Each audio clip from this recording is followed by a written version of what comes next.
Hello, everyone out there in radio land. Y'all are listening to Media Cyphers only on 89.1 WIDR or online at widerfm.org. Following thoughts, views, and opinions are not necessarily those of 89.1 WIDR or Western Michigan University, no matter how dope or insightful they may turn out to be. This is Media Cyphers. It's a local working class news program looking at what is going on here in the city of Kalamazoo, the state of Michigan, the so-called United States, and the rest of the world from a working class perspective, and generally calling out the establishment and corporate media on its BS. Today we're going to start with a slew of local stories. I'm going to be starting right here at some stuff going on Western Michigan University. Got an important story about the importance of the people's voice over at the city commission. And we're going to be covering a couple of statewide stories about how citizen organizers are pressuring the Michigan legislature, which is going to be handed off to the Republicans, the Michigan House, that is, next year. So the Democrats basically have a very short window of time within the lame duck session to try to pass what they can while they still have the legislative trifecta. It's when they have control of the governorship, the House, and the Senate. How ambitious those plans will end up being largely is going to depend on the kind of public pressure they're facing from several of the groups that we're going to be talking about today. But first, let's cover a couple of stories going on right here at the university. And we're going to start with some statements from a couple of Bronco-based SROs, student registered organization, about recent politics and a recent event that took place on campus. So I think we're going to start with this statement, which for those of you who are consistent listeners, this isn't necessarily new news or analysis, but I thought it was very interesting and important to underscore that, again, a lot of us pigeonhole us as like, oh, it's the far left talk show. And I mean, short answer, yes, and proud of it. But, of course, we are not an echo chamber here. There are people who agree with a lot of that analysis, including the college Democrats at WMU. Who kind of shared a very similar assessment and prognosis of the current state of the Democratic Party as we did on our program. So I wanted to share this statement that they put out the day after the election, just signed off by their entire board. As the College Democrats of Western Michigan University, we recognize the intense emotions following the results of the 2024 election. Many are experiencing grief, anger, fear, and above all, betrayal, not only toward family, friends, and Americans who either supported Trump or didn't vote, but also towards the Democratic Party. These feelings are real. They deserve to be acknowledged. But reducing this loss to the country's ongoing issues of racism and misogyny, though very real, is a disservice. The loss is rooted in a deeper failure, one that continues to alienate the Democratic Party from the people it claims to represent.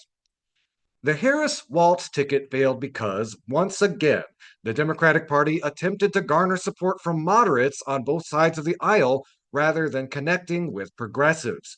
Rather than championing policies that directly address the struggles faced by the average American, the campaign relied on pop culture appeal and social branding. While this may resonate with some, it does little to address the core issues that most Americans care about. People are not looking for a cultural icon. They are looking for real, tangible change, affordable health care, housing security, fair wages, and relief from the rising cost of groceries. Kamala Harris did not only fall short in this regard, but also failed to take a firm stance on progressive issues across the board. One of the most egregious examples of this is the party's approach to reproductive rights. The Democratic Party has long used the issue of abortion rights as a means of mobilizing voters, wielding Roe versus Wade as a talking point instead of codifying it into law long ago. This is something, as an aside, this is something we brought up on the show many times before. Historically, the Democrats have had many opportunities over the last half century to codify Roe versus Wade, including as recently as the Obama administration, when much like 2024, they had the Senate and the House and the presidency. The weaponization of our rights rather than genuine action to protect them has backfired. Meanwhile, other progressive priorities like environmental justice, LGBTQ plus rights, and the Palestinian genocide were barely addressed by the campaign, failing to connect with their constituents. Kamala Harris's "I'm speaking" catchphrase may have aimed to represent strength, but for many, patronized legitimate frustrations among her base. This highlights the limit of the vote blue no matter who and lesser of two evils mindset. People are exhausted by feeling cornered into voting for candidates they do not feel connected to. Many voters, especially younger generations, don't want to cast ballots based on fear of the alternative. They want to be inspired and mobilized by a candidate who truly reflects their values. The Democratic Party cannot operate on fear. Voters need more.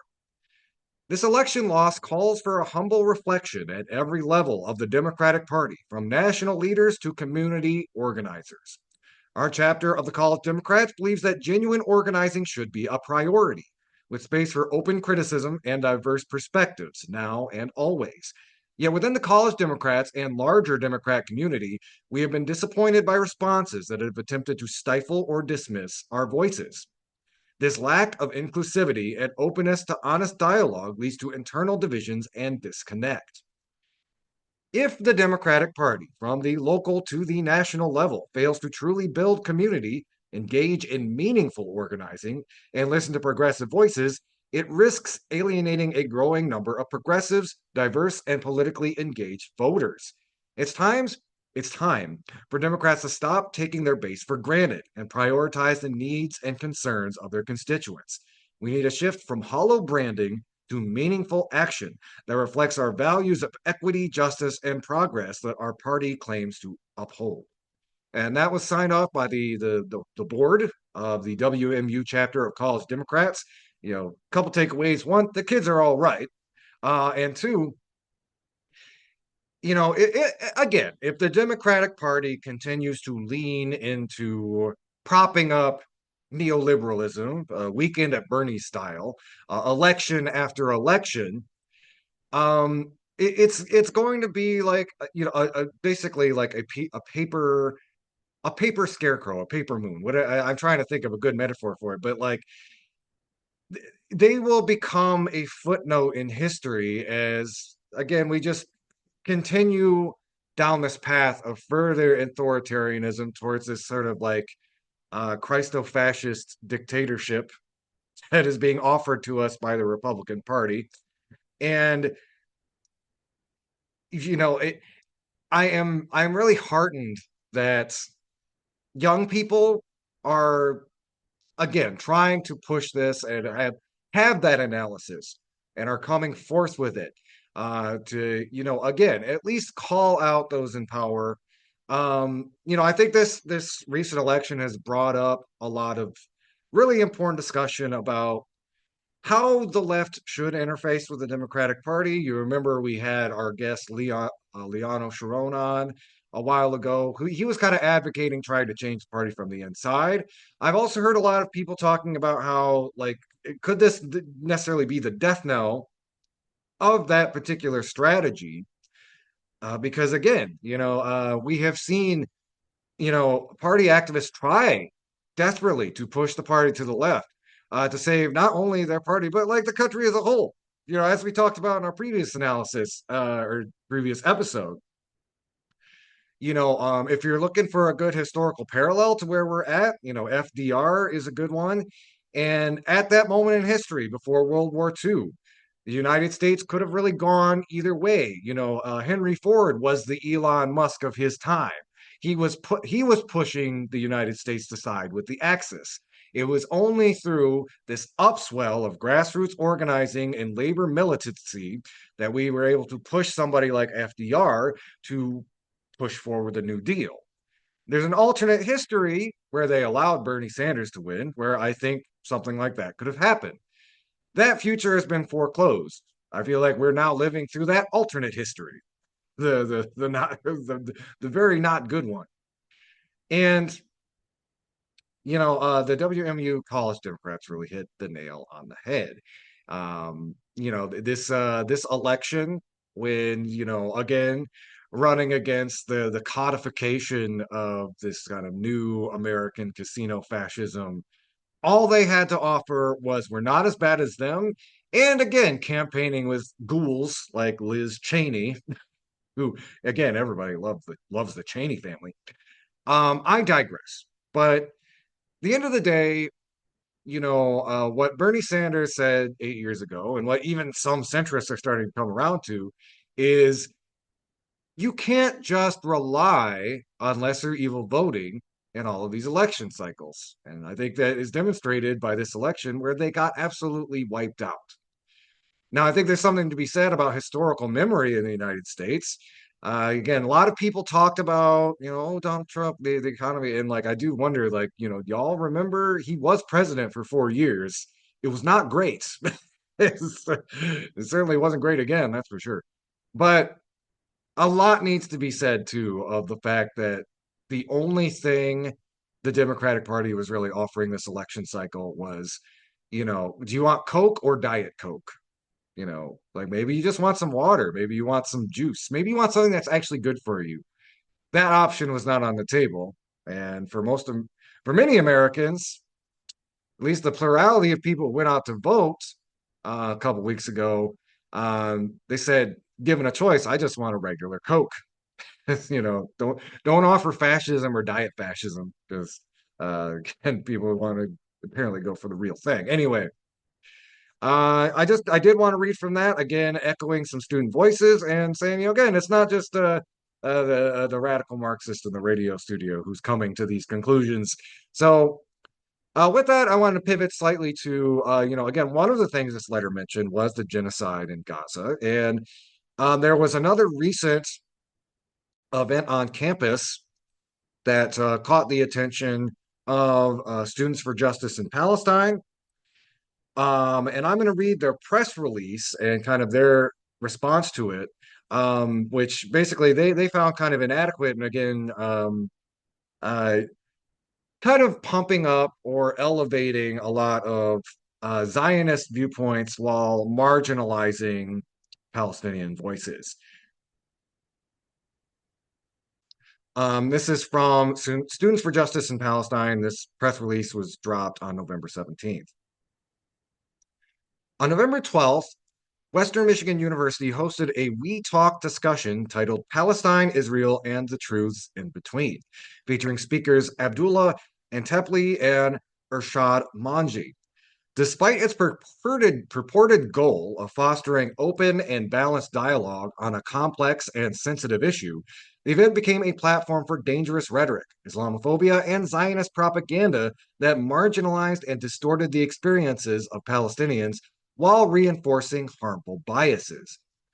The speakers, known for promoting pro-Israel narratives, brought viewpoints that perpetuated harmful stereotypes and dismissed Palestinian struggles.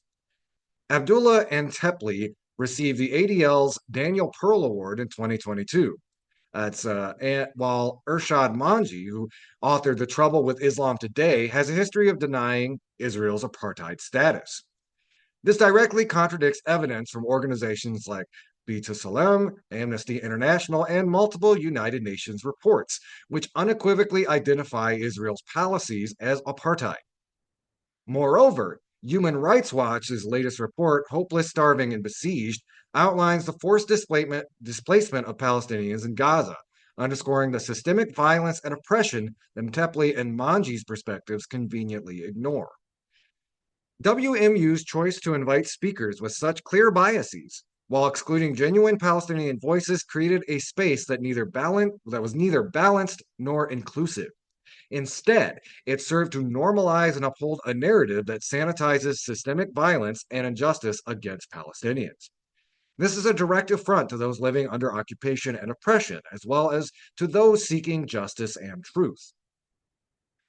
Throughout the event, Entepli and Manji leaned heavily on false equivalence, portraying Palestinian resistance and Israeli state violence as morally and contextually equal. Such framing erases the vast asymmetry of power and violence, distorts historical reality, and absolves the oppressor of accountability while reducing legitimate calls for justice to quote unquote messy conflicts. This dangerous distortion undermines meaningful dialogue and perpetuates systemic harm. The speakers dominated the event, allowing only 4 Palestinians to speak for a mere 60 seconds each before cutting them off. This glaring imbalance silenced voices that should have been centered and amplified. Manji's repeated dismissal of pro Palestinian attendees, often framing their deeply felt grievances as irrational or too aggressive, further entrenched harmful stereotypes. Her condescending behavior and superiority created an unsafe environment, an environment especially hostile to a kind and highly intelligent Palestinian woman whose voice was treated with disdain. Both the speakers and the organizers of We Talk owe her and the broader Palestinian community a sincere and public apology.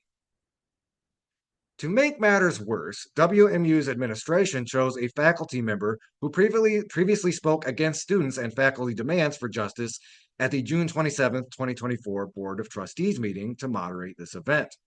This decision exemplifies the university's pattern of silencing marginalized voices and elevating those aligned with pro-Israel rhetoric.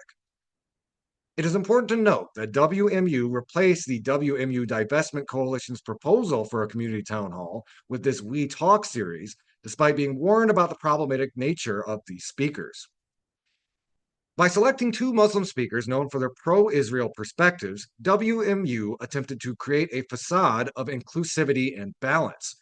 In reality, this approach tokenized their identities and excluded the voices of those most impacted by Israeli occupation and apartheid, Palestinians. Such tokenization is not genuine representation and is unacceptable. If the university claims to uphold values of inclusivity and critical engagement, it must do better. WMU Students for Justice in Palestine unequivocally denounces the rhetoric and biases promoted at this event. We call on the university to provide truly balanced platforms that amplify the voices of Palestinians and engage in historically accurate, meaningful dialogue. Our community deserves better than events that marginalize the oppressed while centering and reinforcing harmful narratives.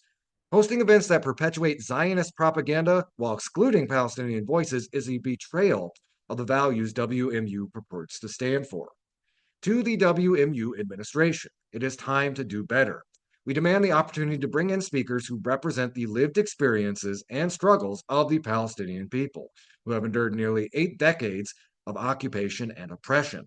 The lives and struggles of Palestinians are not a topic to be sanitized or trivialized. Our university community deserves and demands better. That was a press release from Students for Justice in Palestine about WMU's recent We Talk discussion that happened on November 12th of this year. I'm going to take just a really quick water break. When we come back, we're going to pivot to some news, it's a very important piece about democracy at the Kalamazoo City Commission. Keep your dial locked. This is Media Cyphers, only on 89.1 WIDR or online at widerfm.org, your source for political revolution. Your love to take over me. In Radio Land, y'all are listening to Media Cyphers, only on 89.1 WIDR or online at widerfm.org. This next story I want to talk about, this is something that's been going on for a while, and I'm going to read kind of the official change.org petition here related to it, but I wanted to set up a little bit of context beforehand. So, and if you've been going to the city commission meetings, or, well, really, more importantly, if you haven't, note that houseless advocates have been kind of blitzing on the city commission, trying to force them to again use the city's resources to do more, do something about houselessness.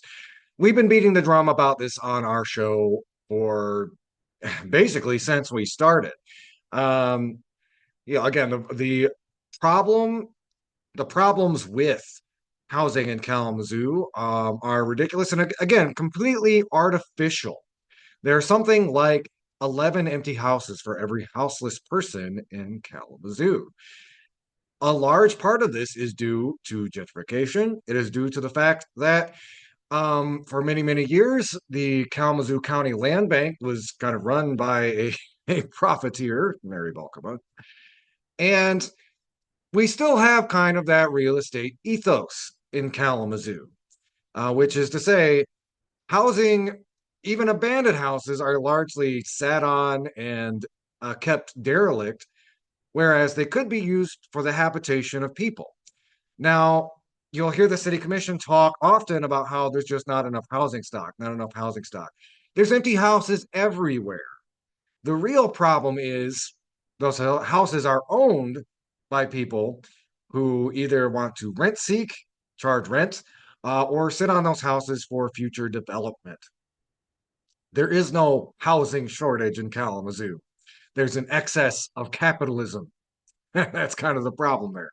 So, with that being said, the city commission is apparently fed up of hearing about people advocating for the homeless. They have basically described their feelings as being hurt, and that's good. They're going on, and basically they have groaned about these meetings going on too long.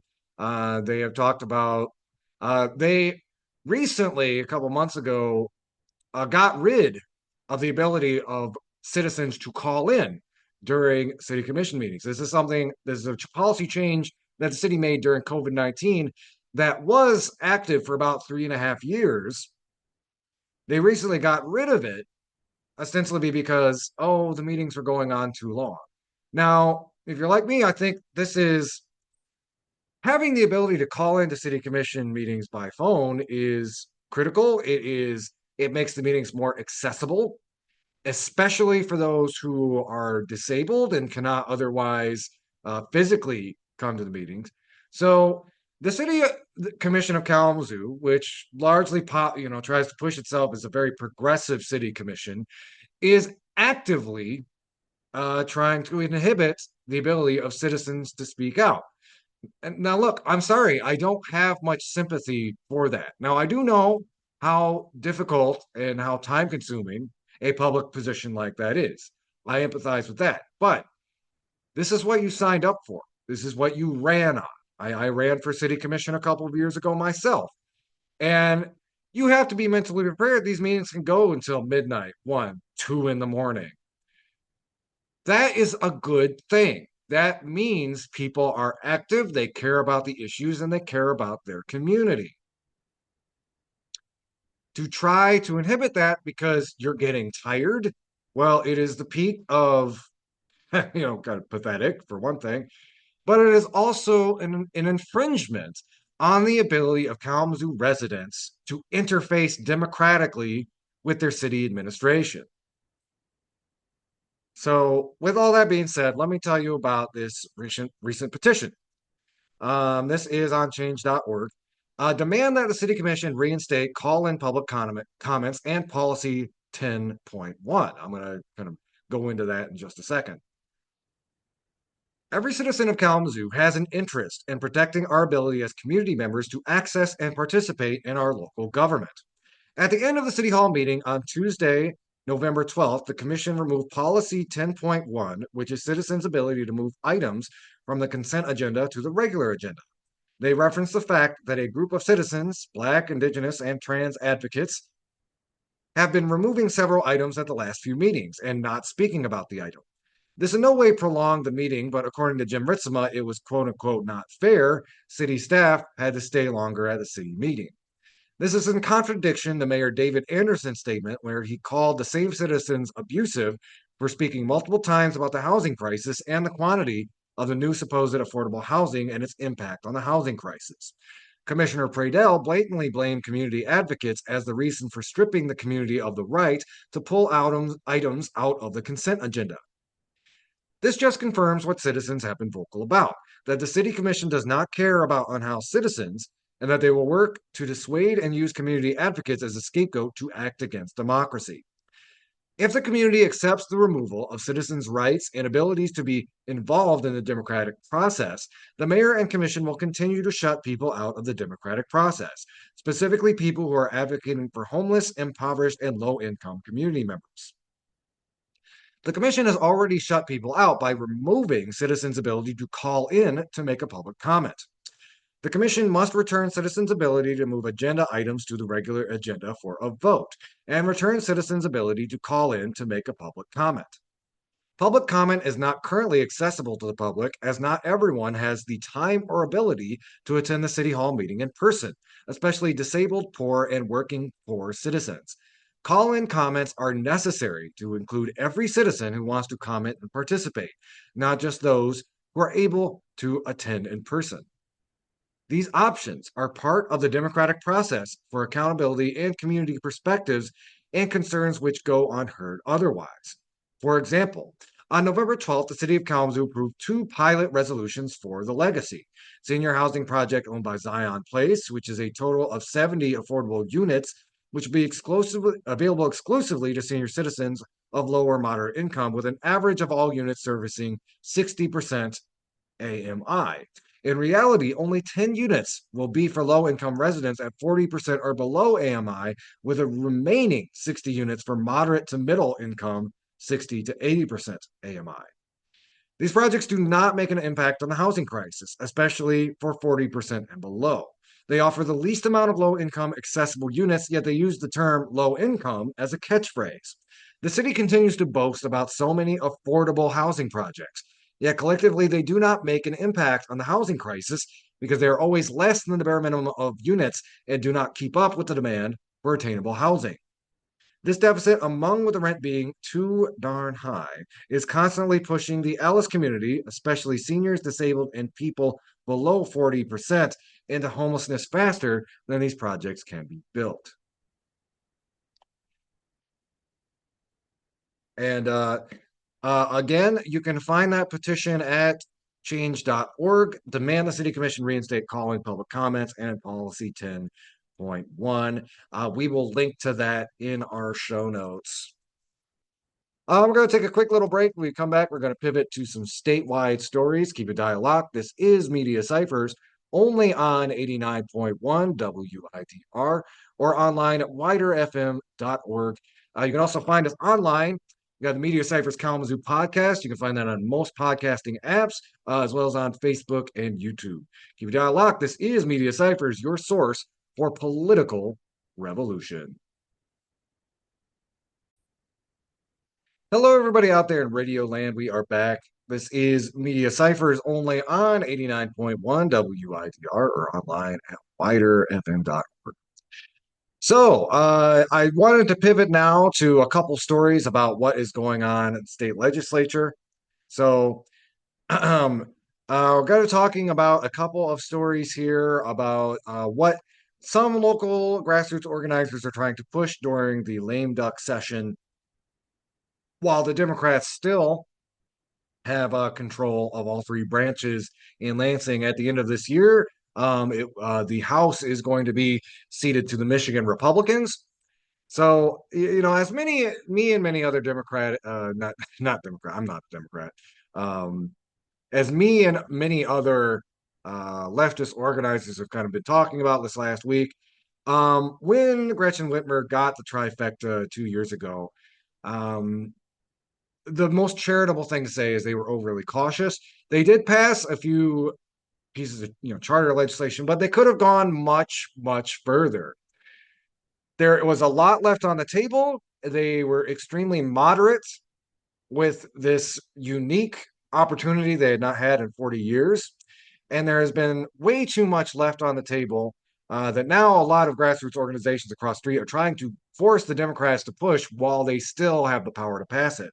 And I want to emphasize here too that, you know, it is possible to do this kind of thing. So, Tim Waltz, before they no longer allowed him to speak, one of the main selling points of him as running mate to Kamala Harris was that they got that trifecta in Minnesota and they used it to push as much progressive legislation as they possibly could.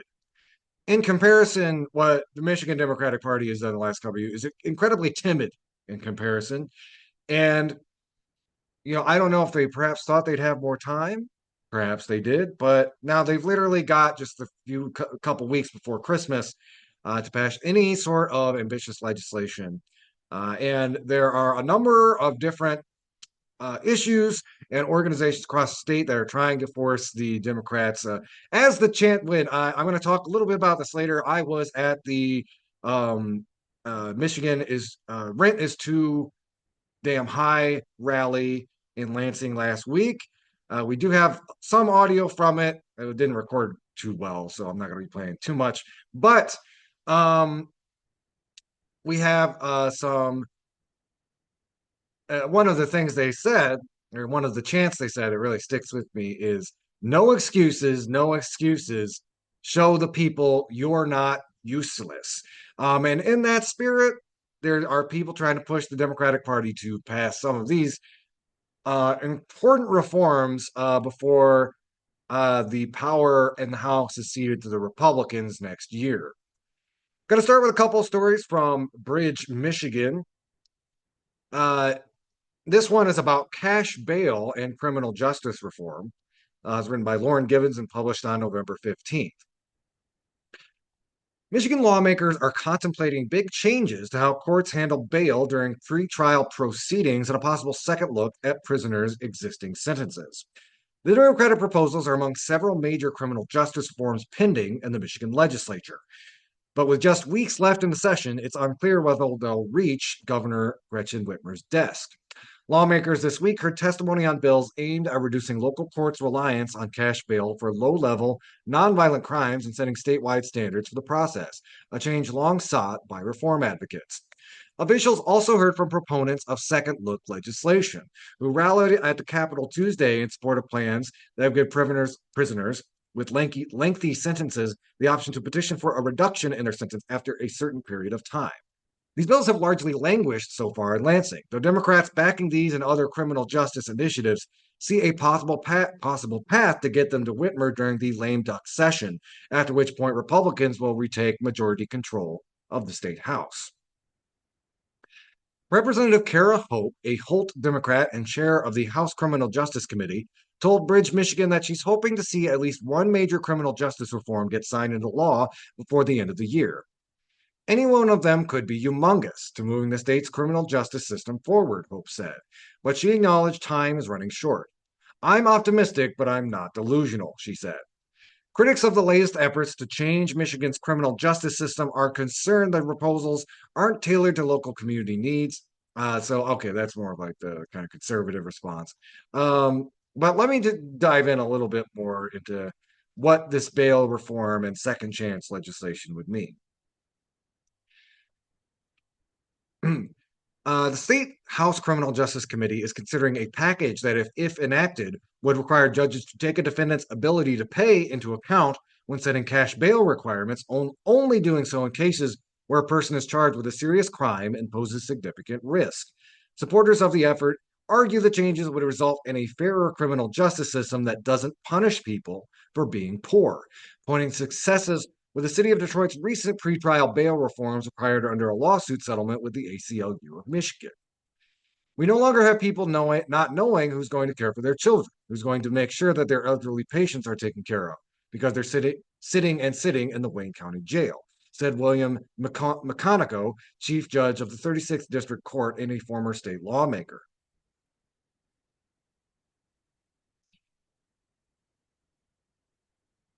And here's a little bit more description of what Second Look is all about.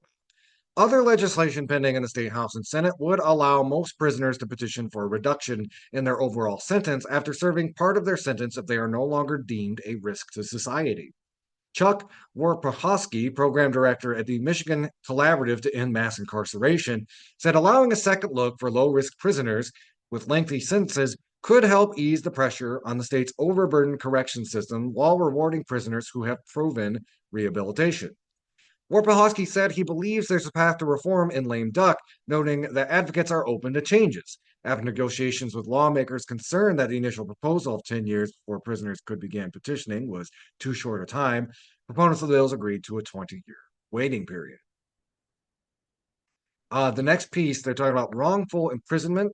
Lawmakers are also considering changing eligibility requirements for wrongfully convicted people seeking funds under the state's Wrongful Imprisonment Compensation Act, a move that would likely allow many people currently ineligible for relief to apply. The legislation would adjust the state's 2016 law allowing wrongfully convicted people to collect $50,000 for each year of wrongful imprisonment. ProPublica previously reported that the law's requirements have resulted in compensation delays or denials for people who were convicted and later found innocent. Legislation reforming the system is pending in both the House and Senate. A House panel moved the bill to the floor in March, and the Senate Civil Rights, Judiciary, and Public Safety Committee reported its version of the bill to the Senate floor on Thursday. Going on, sorry. Oh, where is it? I lost the article. Oh, yeah, yeah. Another piece to that is ending juvenile life without parole. House and Senate legislation introduced last year would eliminate juvenile life without parole sentences in Michigan, concept spurred by state and federal court decisions that determined automatically sentencing minors to life in prison without parole was unconstitutional.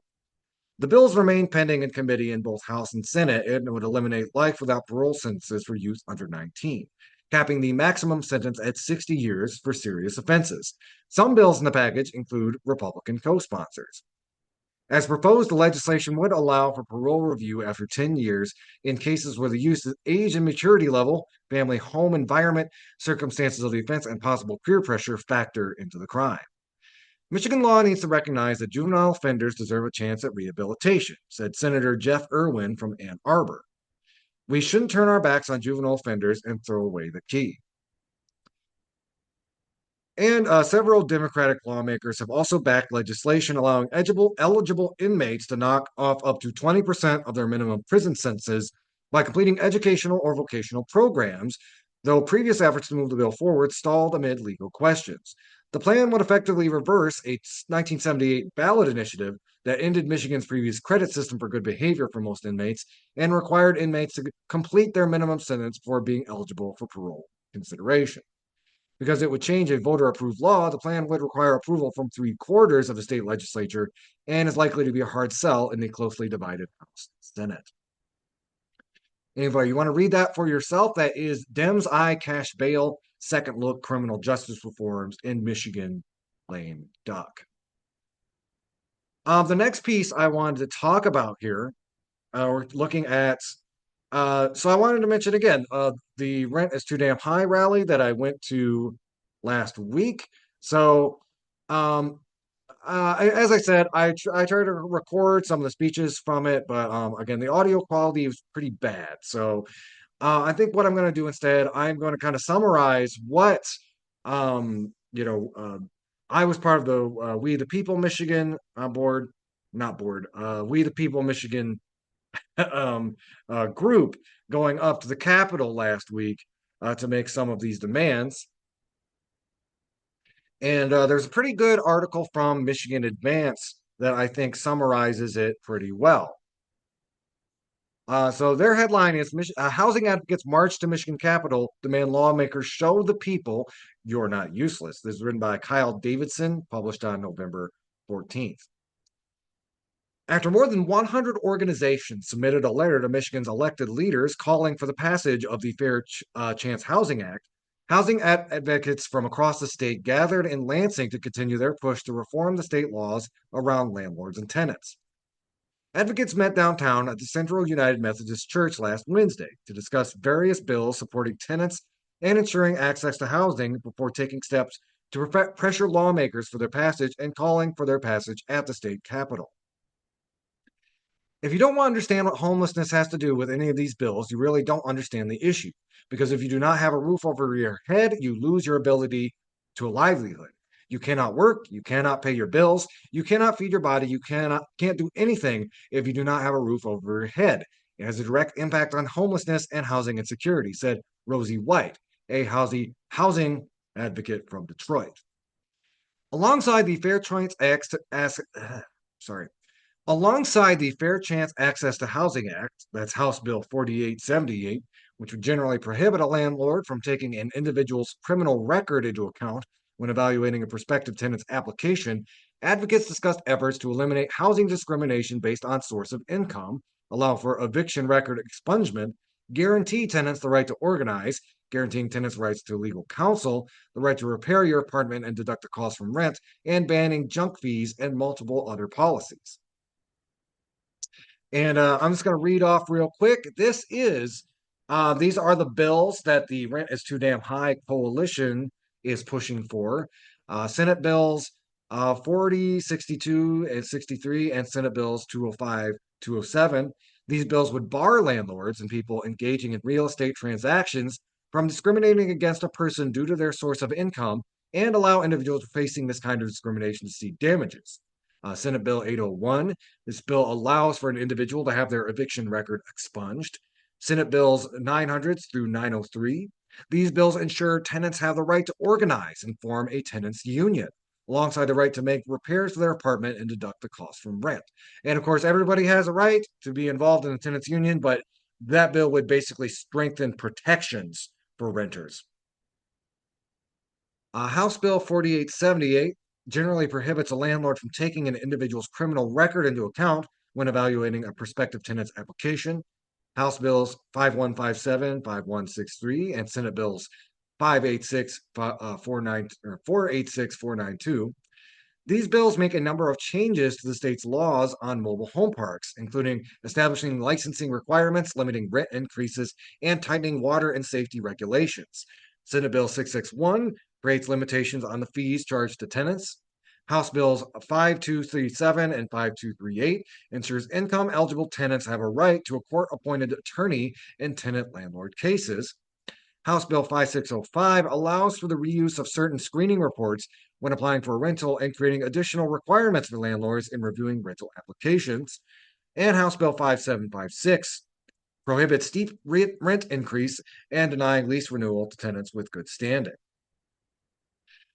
We haven't seen actions on these bills from Democratic leadership. Bills that would impact 3 million renters in the state of Michigan are stuck in committee. They're just sitting there. And now the Democrats have lost the House of Representatives in the recent election, which means that time is running out, said William Lawrence, state coordinator for the Rent is Too Damn High coalition. Democrats control both chambers of the legislature. Republicans won a majority in the House for the next term starting in January. House Floor Leader Abraham Ayash from Hamtramck, who supported the Fair Chance Housing Act, encouraged individuals struggling with housing to keep sharing their stories as the clock runs out on Democrats' control of the House. If they're not going to take the time to listen to their districts, they're going to bring the districts to Lansing.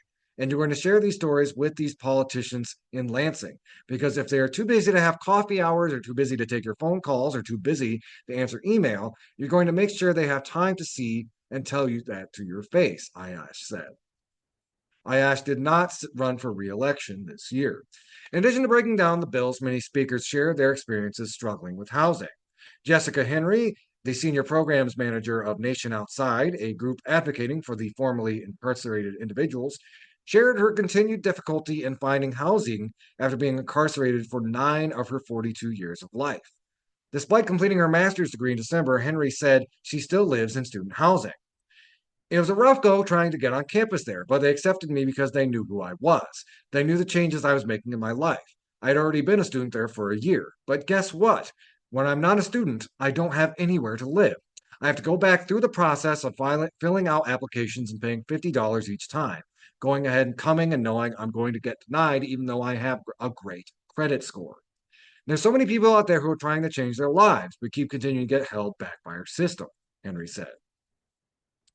Holly Hook of Manufactured Housing Action said in recent years, out-of-state private equity firms have been buying up communities of manufactured homes like hers, While the previous mom and pop owners of her community were helpful and kept the rent of their lots affordable, the new owners are raising the rent higher and higher, tacking on fees as issues with water quality emerge.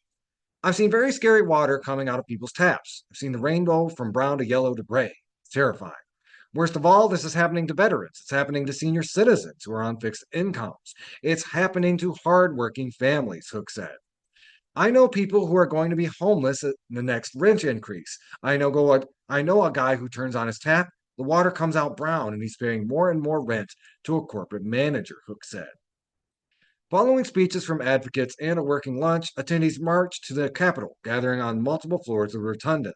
They chanted, "The rent is too damn high," and no excuses, show the people you're not useless, among other statements, while occasionally breaking for additional speeches.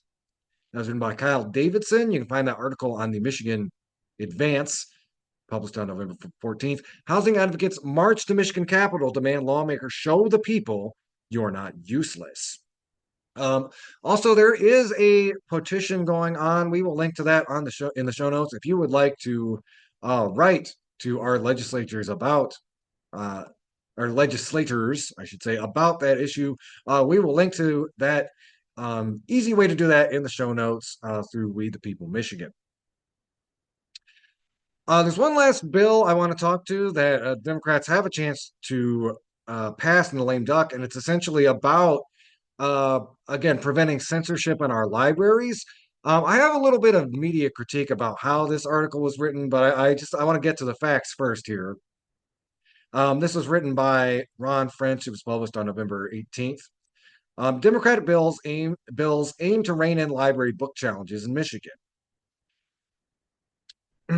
Democrats in the Michigan legislature may use their remaining time and control to pass a bill. Okay, so here's the way it's written. It sounds like it's written by one of those like stodgy book banning Republicans. Remove sexually themed books from libraries. What this essentially is about is protecting the arbitrary removal of materials from libraries about LGBTQ issues. Again, books that may again be susceptible to challenge from again these sort of Republican or hyper conservative gadflies who have been going on a book banning spree in recent years, talking about again grooming, etc. And it's interesting that this article kind of talks about like the books being sexually explicit. Um, a lot of the books in question may have like anatomically correct like illustrations in them, but they're not like pornography. That is a right wing bad faith talking point that it basically is typically used to try to get materials out of libraries that often are speaking to young people and their lived experience. Um, uh, and again, it's about as explicit sexually as like a sex ed book, and probably less so. But anyway, um, House Bills 6034 and 6035 are a response to local battles over books that some library patrons consider it inappropriate for younger people. Bigots. Anyway, many of the challenge books have themes of LGBTQ relationships. The Freedom to Read Act would curtail the challenging of books by doing the following. It would limit patrons who can challenge library materials to residents of the community. It would require challengers to certify to having read the entire book or watched the full movie and not just an offensive portion of the material. It would mandate that library directors, not typically elected library boards, would have sole discretion over library materials and would only allow libraries to approve removal requests if materials have been adjudicated to the obscene or otherwise unprotected by the U.S. or Michigan constitutions. The 1973 U.S. Supreme Court ruling Miller versus California ruled the First Amendment protects works with serious literary, artistic, political, or scientific value. That is a high standard that has all but eliminated obscenity rulings. In 2022, a Virginia court dismissed petitions to declare obscene one of the most challenged books in Michigan, the graphic novel Gender Queer, a Memoir, a coming-of-age story about a non-binary person that does also include illustrations of sexual material. But again, if you've ever read that, if you actually read it, It's very tame, and again, it is not like quote unquote pornography.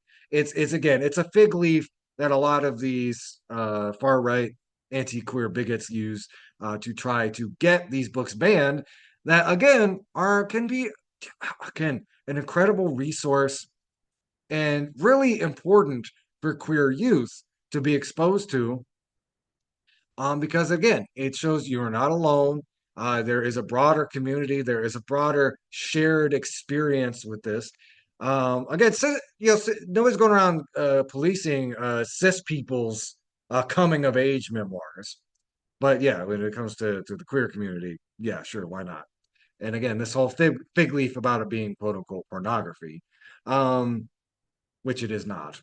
Book challenges have increased in recent years as more teen books with LGBTQ themes are published, said Debbie McCullough, executive director of the Michigan Library Association.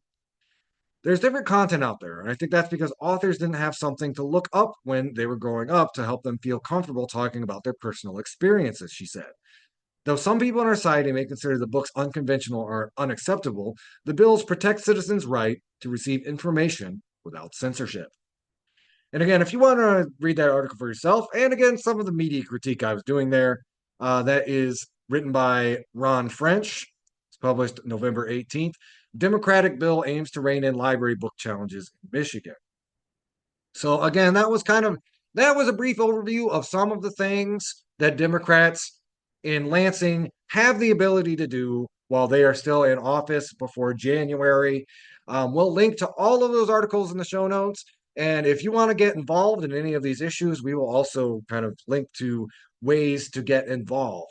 Um, it is, again, our our program and our politics here on the show, we try to emphasize grassroots movements and organized labor as more the solution than electoralism and the legislature. But we also do not ignore that when the opportunity exists for some of that change to happen, we should not dismiss it, and at least funnel some of that pressure onto these people who are ostensibly elected to represent us. So if you care about any of those issues, call your state reps, call your state senator, your house people within political party. There are ways to get involved in that and express your support for these housing bills, this bill against censorship I just mentioned, and these bills for criminal justice reform. And we might be stepping into 2025 with at least some better statewide protections in the face of the fascist fire sale that's going to be going on at the federal government. Y'all listening to Media Cyphers only on 89.1 WIDR or online at widerfm.org. You can also find us online at Facebook, YouTube, or our Media Cyphers Kalamazoo podcast. We're going to take a quick break. We come back. We're going to pivot a little bit. Might be joined by my co-host Lawrence, talk about some more national issues. Y'all listening to Media Cyphers only on 89.1 WIDR Kalamazoo, your source for political revolution. Hello again, everybody in the radio land. Y'all are listening to Media Cyphers only on 89.1 WIDR or online at widerfm.org. So this next piece I want to read from, this comes to us from Common Dreams. It's written by Glencora Borodale. And this caught my eye, particularly as students here at Western are thinking through the implications of a Trump administration and a U.S. government that, really even under Biden and Harris, had been increasingly authoritarian regarding the voices of students on campus. This op-ed from Common Dreams, I think, really captures what is necessary in our historical moment and gives a good analysis of kind of the challenges college students will be facing moving forward. So this headliner of this article is "The Fight Against Fascism Starts on Campus." It was published on November 17th. With a significant red shift this election, led by a man who is described by many as a fascist, resisting and reversing fascist creep is more important now than ever. Even at our supposedly most liberal institutions, We have seen increasingly unreasonable overreactions to dissent dictated not through the democratic means, but through authoritarian decree. Take, for example, the University of Pennsylvania. Early in the morning on October 18th, a dozen armed university police stormed an off campus student house to issue a warrant related to the throwing of red paint on a campus statue on September 12th as a part of pro Palestinian protests. Red paint that was pressure washed off within hours. Would University of Pennsylvania faculty agree that an armed raid is an appropriate response to their own students who are angry and feeling helpless against the injustice of tens of thousands killed in Gaza? Where is shared and democratic governance when it comes to protest response on campus? Penn Students Against the Occupation announced the paint incident on Instagram as being done by an autonomous group. They included a grainy video clip of a masked individual throwing the paint, echoing protest tactics used for decades, from PETA showing disgust and fur coats to Just Stop Oil activists highlighting the hypocrisy of the attention paid to art versus the climate. Presumably a student, they clearly did not want to be caught, most likely because they saw how University of Pennsylvania responded to protests last academic year, with arrests and academic sanctions and increased rules that prohibit protest activities like chalking and civil disobedience, including interrupting a guest speaker. Students know that if they want to be heard but don't want to risk expulsion, they need to turn to subterfuge. And on a residential university campus, this is particularly tricky. While we are all subject to daily state and corporate surveillance of our activities, college campuses are unique examples of Foucault's panopticon. Colleges serve as internet service provider, landlord, doctor, corner store, laundromat, gym, Department of Public Safety, and educator. And they have access to data for all of those services, all handily linked to a student ID, collected in one place, densely covered by surveillance cameras. What is unique about colleges compared to the broader United States is that the surveillance data is held by one institution rather than many. U.S. colleges are also known to employ analytics on their surveillance data.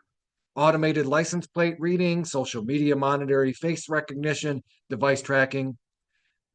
The individual would have been easily identifiable despite wearing a mask if their phone automatically connected to campus Wi Fi, or if they were caught on camera without a mask approaching the scene. Universities will say this surveillance is for the students, for their safety, health, and success. Yes, campus shootings are real and scary, but surveillance measures have a very limited ability to stop them. Yes, our youth are experiencing a mental health crisis, but monitoring students' online behavior hasn't proven to help either. Visible security has been shown to not increase student success, and if we need to track students to make them go to class, are we really legitimizing the existence of higher education? The level of surveillance that universities engage in is more reminiscent of that undertaken by fascist and other authoritarian systems than means to support education. But perhaps universities simply are fascist. After all, they are led by appointment rather than election. They are capitalist in competition with one another to accumulate enrollment bases. They have their own rules and policies, including strict guidelines on student conduct, which in many instances go far beyond those in broader society. They are awash with unbridled nationalism, school pride, with a deep hatred of other schools' colors. Which again, if you don't believe me, I'll just throw this out there. Ohio. Oh, yeah.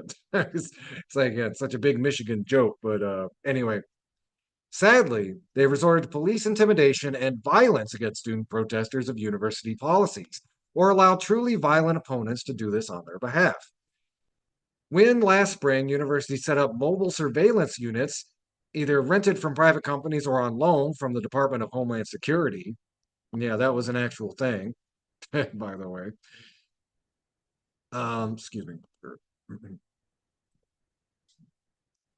Um, excuse me. Uh, it became hard to view campus surveillance as anything but a tool to maintain the institutional status quo, particularly when those mobile surveillance units likely didn't have any capabilities beyond what the campuses already had.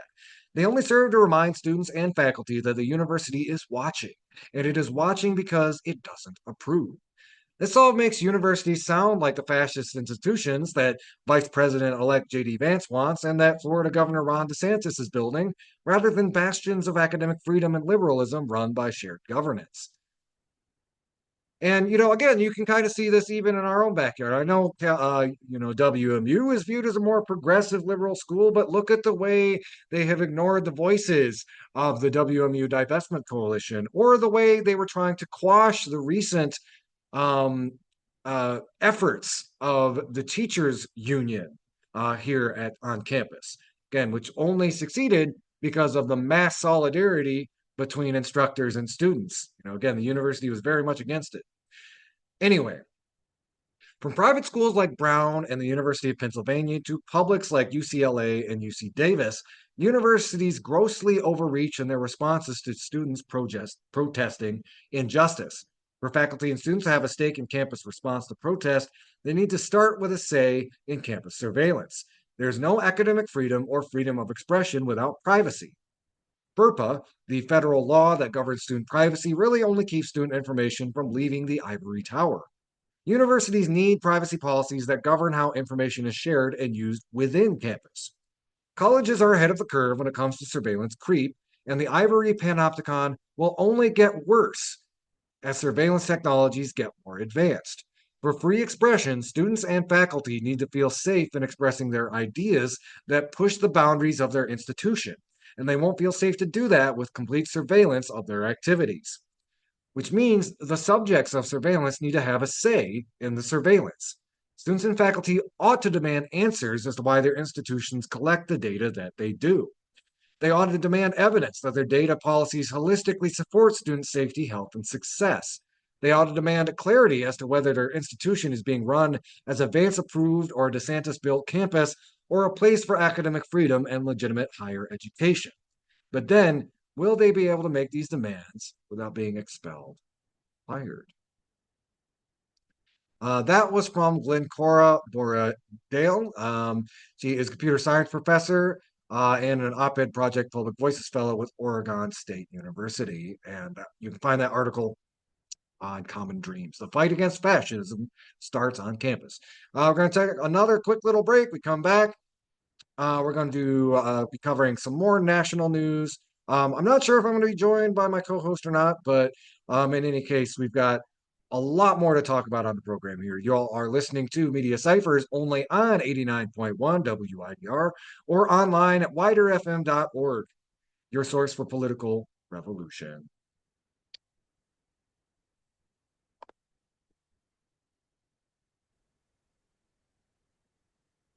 All right. Hey, everybody. We're back. This is Media Cyphers only on 89.1 WIDR or online at widerfm.org, joined by my co-host, Lawrence. Lawrence, how you doing?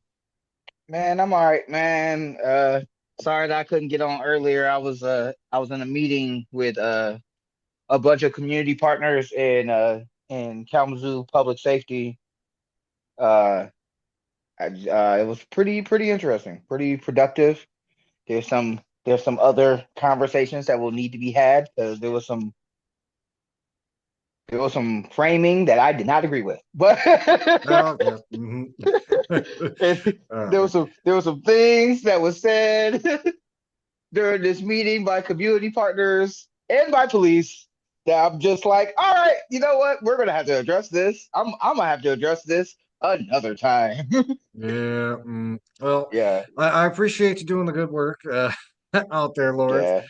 yeah, yeah. Um, so But again, but we're yeah, man, like crime's gone down. A lot of the work that nonprofits like Peace During War, Bent Not Broken, you know, Griffin Place and other organizations that deal criminal CC JT and those are other organizations, community for criminal transparent justice and transparency when it comes to uh, organizing and working with law enforcement to not just bring crime down, but to also make policing less biased and harmful, especially in our communities. Like there's a lot of organizations that I can continue to shout out.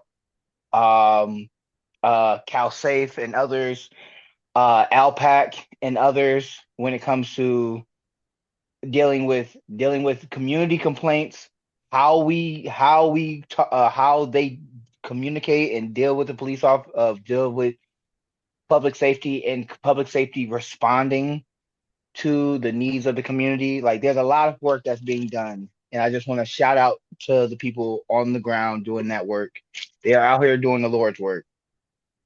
Absolutely, like one Yeah. 100%. And and I think we've ran some stories about some of those folks before, and especially times like these. I think again that really shows the power of grassroots organizing because at the end of the day, crime is not going to be reined in by some bag of hot air like Donald Trump says, "Oh, I'm going to punch the criminals." It's again Oh about yeah. building relationships and networking with people in our neighborhoods, and again, Yeah. trying to get more community resources together so people aren't Oh yeah. wiling out in the first place. But And yes, and also getting law enforcement to understand that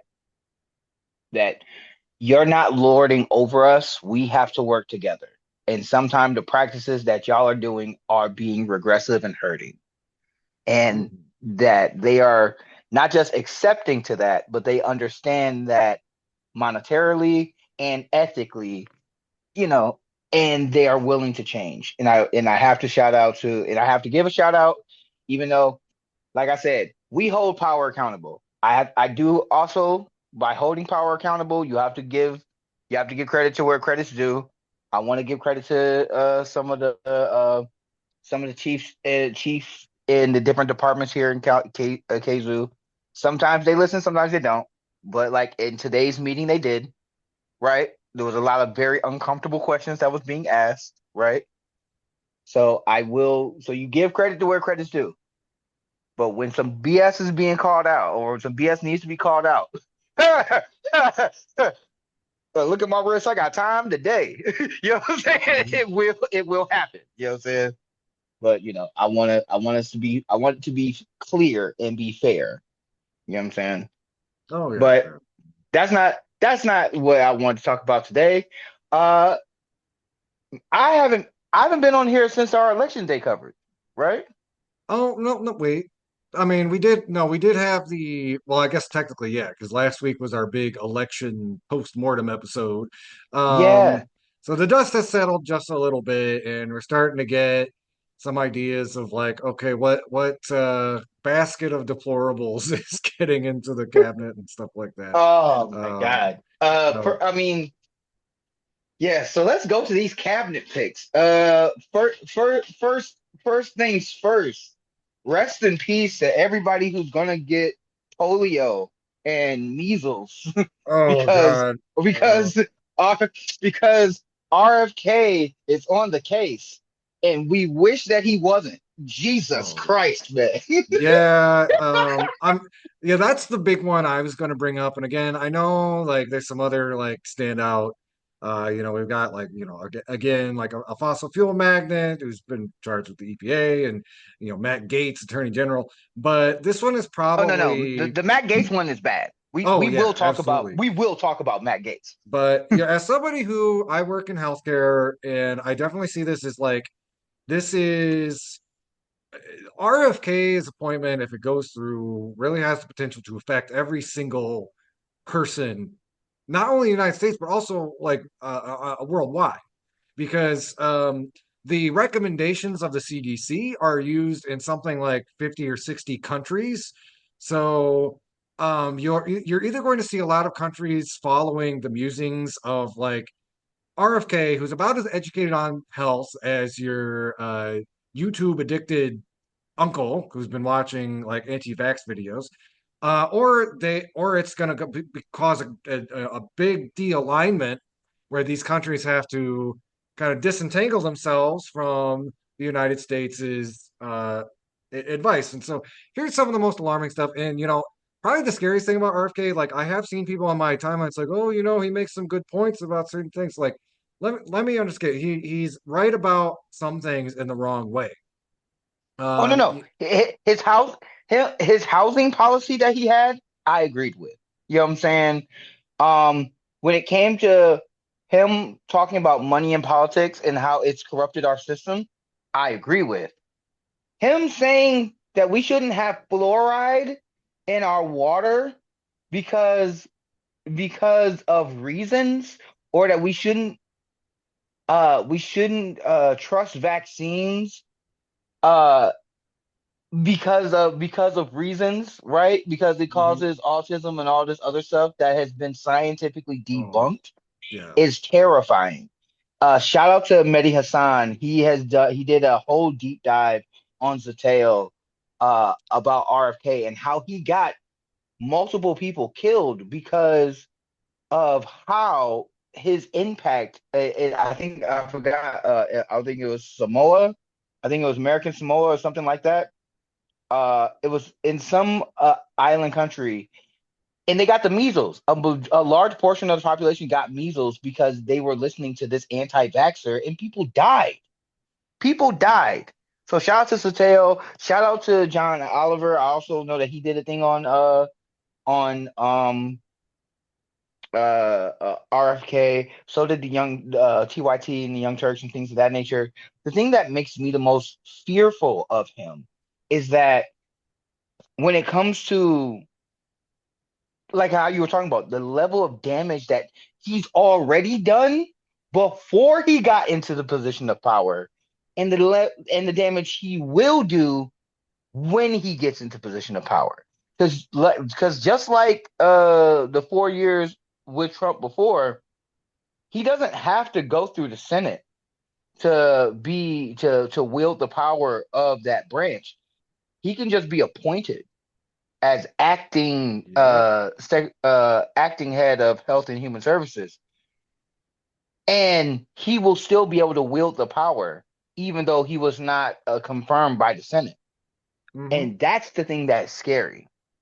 That polio, measles, mumps, um, all of these diseases that we have had under control can and will run rampant because of this nutcase. I think one of the most like really one of the scariest dots I've connected to this. We haven't talked a ton about this on the show, but bird flu. Bird flu is very scary. There Yeah, was the first human to human transition transmission in yeah. British Columbia recently, and there are some people projecting that we could see another pandemic as early as this winter or next year. And Mm, consider that, okay, so H5N1, the bird flu, it's spreading widely, mostly among dairy cattle. And we have a mm, guy who is advocating that people drink raw milk. mm. Historically, bird flu has a 50% fatality rate. It's going to make COVID look like a head cold if it becomes a pandemic. And, you know, uh, not only is that just significantly dangerous in the short term, but we have somebody who is like anti-vax, anti-mask, is could push like federal mask mandates. I'm going to tell you one thing, folks. If that happens, that's some time for some civil disobedience. Um, so, but Man, what? Absolutely. I think like kind of going back to the whole like I've seen some otherwise intelligent people kind of get swindled into this guy's whole carnival barker show, and it's like it's that version of Trump's anti-establishment rhetoric but like laser focused on health. He's saying Dr. Abdul put it really well, Abdul El Said. So this is RFK's trick. He says the wrong things for the right reasons. Yes, ultra processed foods are bad. This is less because of additives and more because of processed sugars and fats. Again, RFK brings up time and time again. It's like, oh, you look up in Europe and they don't have all this stuff in their packaging. It's like, yeah, it's because their foods are generally made healthier. They have more regulation on their food system, not less. Yes, big pharma is greedy, not because they manufacture vaccines, but because they set astronomical prices for prescription drugs. And again, you know, with RFK throwing all this vaccine doubt into the ether, and some of his defenders like, oh, he just wants better science on vaccines. Like, no, what he does what a lot of people do. He'll cherry pick these outlier scientists who, their studies have basically been disproven by their colleagues. He will point to that as the one good study, and his whole like vaccines have done no good ever. And the problem with vaccines, again, like anything under capitalism, it's not that the science in them is bunk, it's that they are developed for profit. Like, let's look at Pfizer down the street. Could they have developed a better vaccine against COVID that it looks towards elimination? There's We've discussed on our show that in a lot of ways the decisions they made allowed COVID to become endemic so they could sell a new vaccine year after year after year.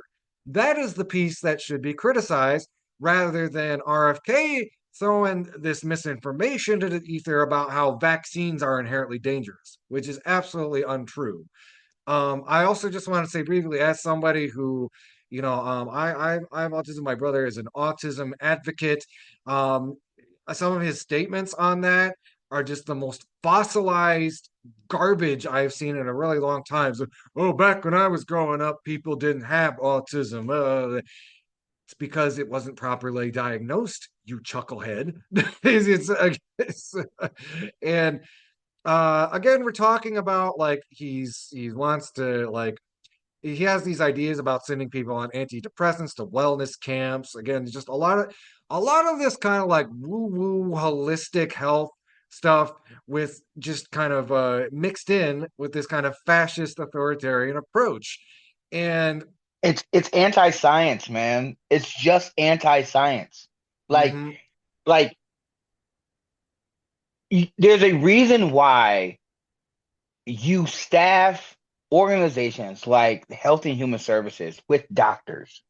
Not not with insurance brokers, not with people who like holistic medicine, but with doctors, people who put their life's time, energy, money, and mental stability to understand and to craft medicine and policy so that the majority of Americans will be better for it. So that society, the world will be better for it. Because just like we saw during the pandemic, diseases doesn't care what religion you are, what gender you are, what age you are. It will kill everyone. It will wipe us all out. To have someone like Trump who does not believe or does not understand how those things can impact an entire culture, and how our reactions and our way of operating will affect the globe is terrifying. It's absolutely terrifying. Like RFK, I wouldn't trust RFK to give me cold medicine. I don't want this man to be the head of the of Health and Human Services, but hey, brace for impact because that's not the only disaster. That's one of many. yeah, and Like, he's vowed to purge the CDA or not CDA, the CDC of a lot man, of longstanding employees, and they've also talked about moving their headquarters from Washington to I can't remember where else, but that is a de facto way of basically forcing a lot of these people who actually know what they're talking about to either relocate or retire. And most of them are probably going to retire because, like, again, like they have lives in DC, man. So mm, it's and one other thing too, if you are still like, if it's like, but RFK wants to do this good stuff. Okay, let's say in a vacuum that like, okay, RFK didn't have these other just completely misinformed positions. Um, okay, let's take him at face value about like this quote unquote good stuff he wants to do, reining in big pharma or reining in the food system. I've got a secret to tell you. These politicians, RFK is an oligarch. He is not anti-establishment. He is a Kennedy, for God's sake. He is part of oligarchic royalty. And when the moment comes where he's trying to shove any of his rich friends around, do you really think they're going to let him do any of that stuff? Do you actually think that the moment he challenges the Trump administration's capitalist friends, do you think they're going to let him do? If you do, I've Oh no, got a no, fridge not to just sell you in Alaska. All right. no, no. It's not just that. That's the thing. That's you brought up a great point, but that's not the worst part of it. He wants to take fluoride out of water, but when have you heard the Republican parties talk about the toxic waste that multi-billion-dollar companies put into our air and water systems? Oof. It's one thing. It's and again, think about the disasters that we've seen. We live in Kalamazoo. You know what I'm saying? The oil spill that Mhm. happened here, right? That happened in the Great Lakes, right? We had the train derailment in East Palestine. We've had multiple health studies to show that areas like the North Side and in Flint, Michigan, and other places where there isn't just clean drinking water because of the pollution from the factories, but the air quality because some neighborhoods are looked at as sacrifice zones because the factories around those neighborhoods has polluted the air quality of those neighborhoods so much that it has taken away life expectancy from Americans. That's happened here on the north side in Kalamazoo. That will expand. That will not just expand to the rest of the country. It is going to get worse and double for the rest of the country because Health and Human Services also have to deal with the EPA. So that means when more companies feel like filling our air and waterways with toxic waste and toxic air, and do you think that he's going to push back against that? Of course not. Of course not. He's not going to regulate them. He's not going to put in any other restrictions on them. I'm afraid of flying now because of what the next administration is going to be doing. Because you think they're going to regulate Boeing after we've seen what they've gotten away with for the last 4 years? And again, like the 1%, they can afford private jets with private fleets of mechanics. The rest of us can just Like, spin the bruh, wheel. So, bruh, yeah. bruh. Like I'm just RFK. You know how we talk about evangelicals, Christians talking about the rapture and how the rap and talk about how they talk about the rapture in a way that uh talking about end times, right? When the Lord's gonna come back and send everybody up to heaven, right? Mhm. These are the horsemen of the apocalypse. I said that, like I say that with hyperbole. But Matt Gates, Donald Trump, RFK, Tulsi Gabbard, yeah, these are the horsemen of the apocalypse. I truly feel that way. Like I know that's hyperbole, but if they choose to do what's in their financial interest over protecting the well-being of Americans, and we know that they have a history of doing so because Trump was in office for 4 years before, and that's what he did.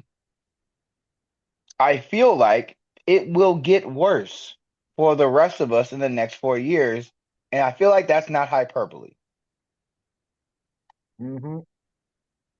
And like Tulsi Gabbard is a pretty interesting case too, because um, as some of you may know, I mean, hop in a time machine 10 years ago, or no, 8 years ago, I should say, and she presented themselves as a progressive, you know, and this is somebody who famously had like kind of a did a protest vote for Bernie Sanders at the 2016 National Convention. And it would be interesting to tell any of us in 2016 that she was appointed to Trump's cabinet. And I think like it is a great case study in opportunism.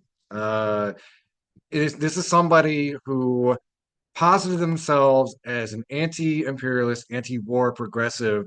It is now like beating the drums of war against, for the genocide in Gaza.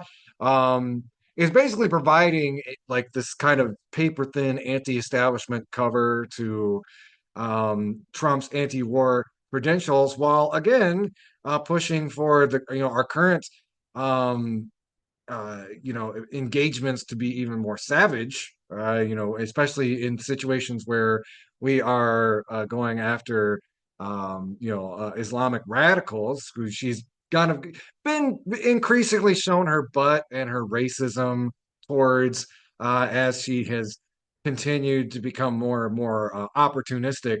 But yeah, it is a good example of kind of that pipeline between somebody you thought might have been ideologically committed, somebody who as recently as 2020 ran as like a left anti-war progressive, to taking over what's his Tucker Carlson's desk and becoming this kind of like alt-right uh anti-interventionist gadfly.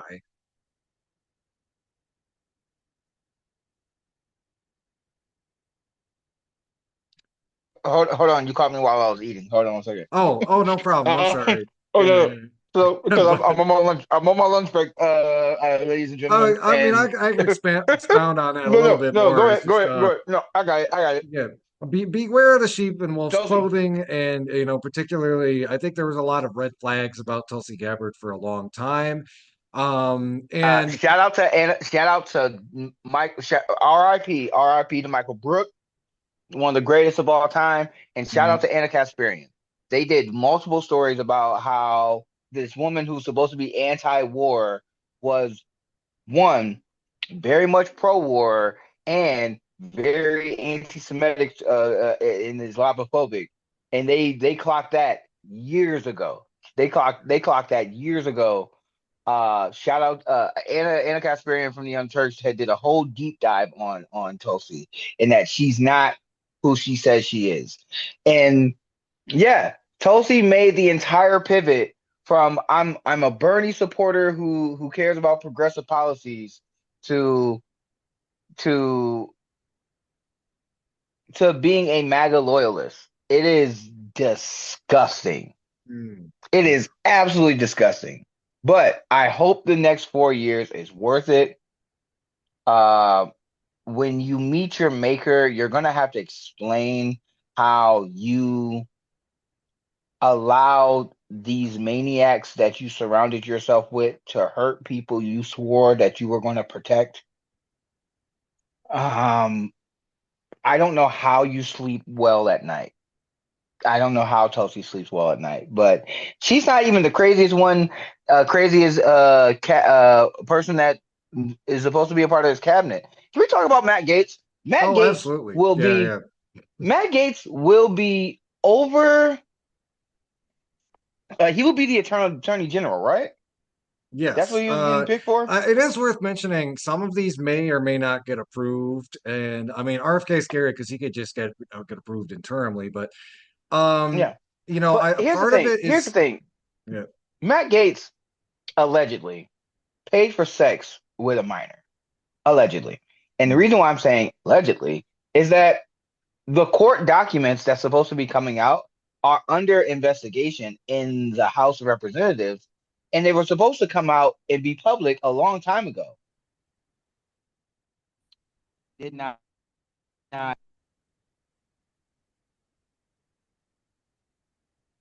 Lawrence, you still there? Lawrence, did we lose you?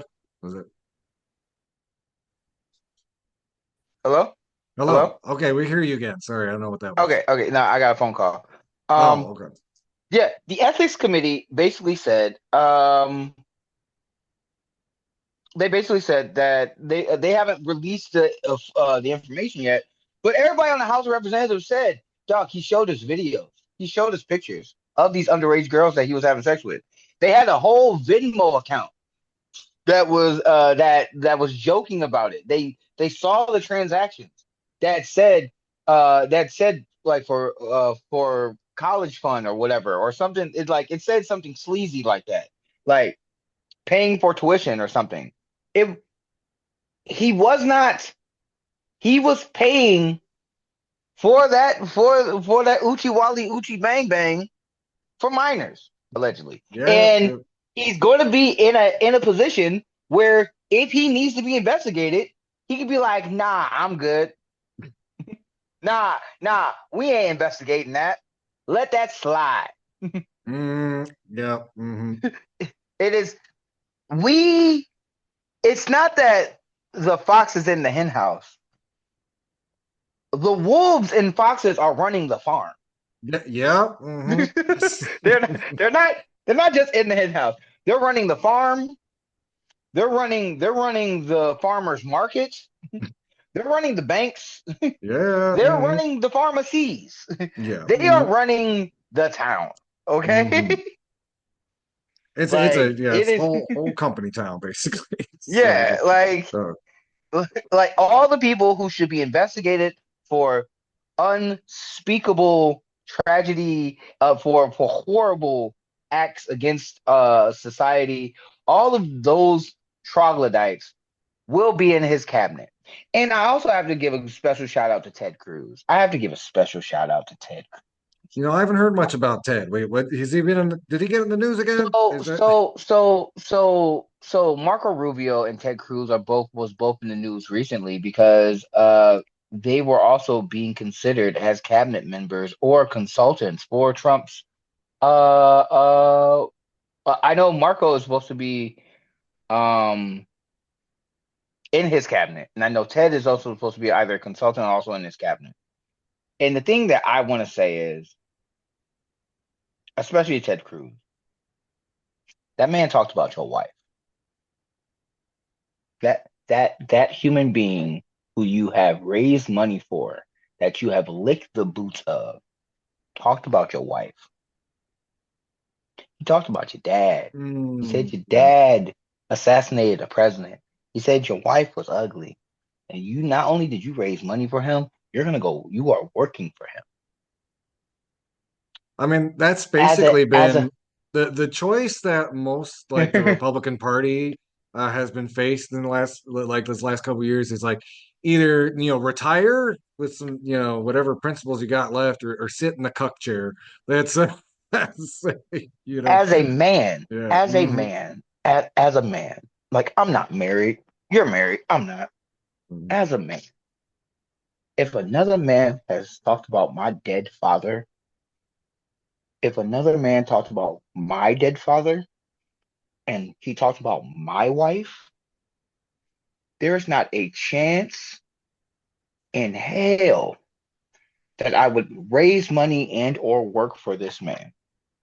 Oh no, that man is lucky that I don't put paws on him when I see him. Yeah. Okay? Okay? Mhm. Hands. The only thing that I will be giving that person is hands. And it's like Ted Cruz can grow all of the Wolverine style mutton chops that he wants. That public humiliation is never going away. And yeah, again, Bro, you're just gonna again grovel back at bro, the yeah, I couldn't I can't do it. I yeah, can't do it. mm-mm, mm-mm, no, As a no, man, on principle. Oh no. mm-hmm. I don't advocate for violence. I am a non-violent person. I believe in the theory and and practices of Martin Luther King and others that other dignitaries that have come before me. But as the battle rapper T Rex once said, look, I'm a man. There's certain things you ain't gonna say. I mean, you could say it, and there's certain stuff I'm not gonna take. And I can't take that, B. I can't eat that. Mm-hmm. No, absolutely. And like so there's a couple of these that haven't really gotten as much press coverage, but Um, yeah, like almost as kind of equally distressing. We've got um people like again, Elon Musk has been kind of elevated into oh my God. This man, why is this man's midlife crisis have to be all of our problems? Doge, the Department of Government Efficiency. This man must think he's just the funniest Uh, man in the world. It's Dog, so they're gonna stupid. let Yeah. crypto. They're gonna okay. So let me make a prediction for everybody who doesn't understand. They're going to rob this country blind. They're gonna not regulate crypto. And how many pump and dump schemes have we seen and or heard in our collective lifetimes covering the news? How many times have we seen that crypto is usually just a really good way to launder money? It is a scam. It is a scam for people who does money laundering. And since Trump allegedly was money laundering for oligarchs in other countries, they're gonna do it to the American people on a mass scale. On a mass Hmm. scale. And it's that's it. That's my prediction.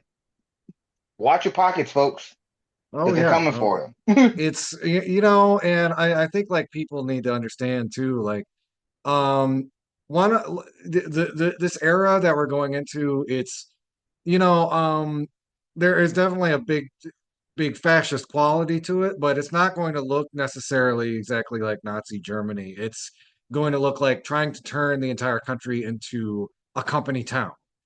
And to the extent that like, you look back at like the Nazi government and they were very concerned with creating a very strong administrative state, whereas most of the priority of the Republican Party is basically to strip the American state for copper as much as is possible, while leaving enough of an oppressive apparatus for a lot of the Christian rights to kind of uphold their vision for America by force. Although even where Trump sits on that can kind of change with the wind, because again, if there's any glass half full thing about that, it's that Donald Trump, he is an ideologue without an ideology.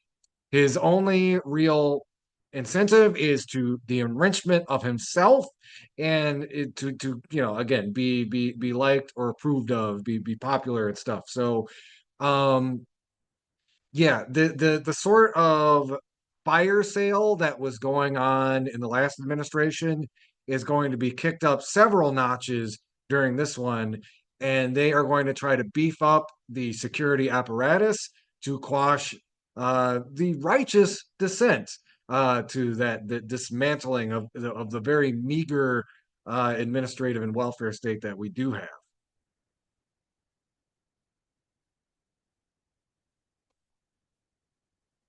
So with that, Lawrence, okay, we've got just a couple more minutes. Was there anything big that you wanted to hit on while we still got time on the show?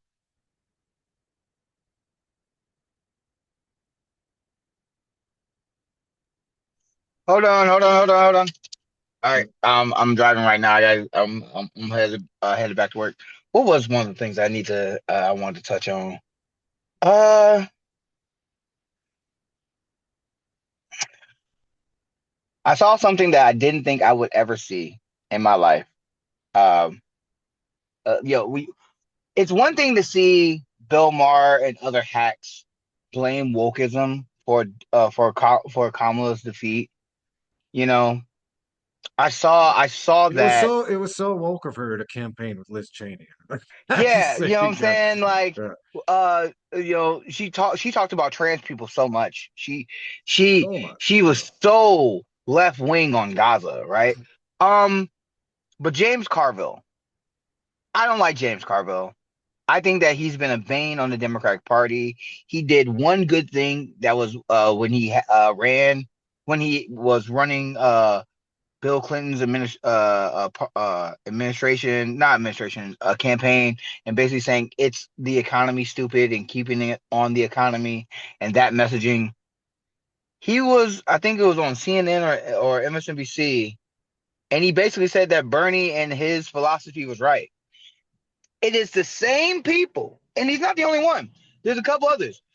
They are the same people who has, for the last 10 years, done everything that's in their power in the Democratic Party. Now is not just James Carville, it's other people in the establishment that are now saying that Bernie was right. And I'm just like, I'm happy that you're here. You know, y'all walked us into fascism. Thank you for showing up. You're late to the party, but Jesus, folks, like that was nice to see. Bill Maher is a hack. I don't even want to talk about his real time speech. And Pramila Jayapal went on MSNBC and basically told Michael Steele and the other Republicans that were on the network that y'all coming to the Democratic Party is the reason why we lost. Y'all, the right Absolutely. wing, the right Yeah. wing, the right wing shift to that the Democratic Party has had is the reason why we lost. We are sounding like Republicans from the 2000s. We're Republican light, and you have Those Republican Lincoln light. Republicans came over, tried to build a log cabin, and you know what? It went up in flames. Just, Yeah, yeah, yeah. and it stunk the rest of the party. Either you have Republican or diet Republican, and running as diet Republican doesn't work, and that's what we had. Mhm. But anyway, I gotta get back to work. I'll holler at you a little later. All right. Thank you so much, Lawrence. I think with that, we'll go ahead and close out the show. I want to thank y'all for listening. Reminder, you can find us on Facebook, YouTube, and the Media Cyphers Kalamazoo podcast on most podcasting apps. Gonna take a quick little break, and this is the end of our show. Stay tuned. Electropop therapy is next. Thank you again, and until next time, keep on fighting for that revolution solution.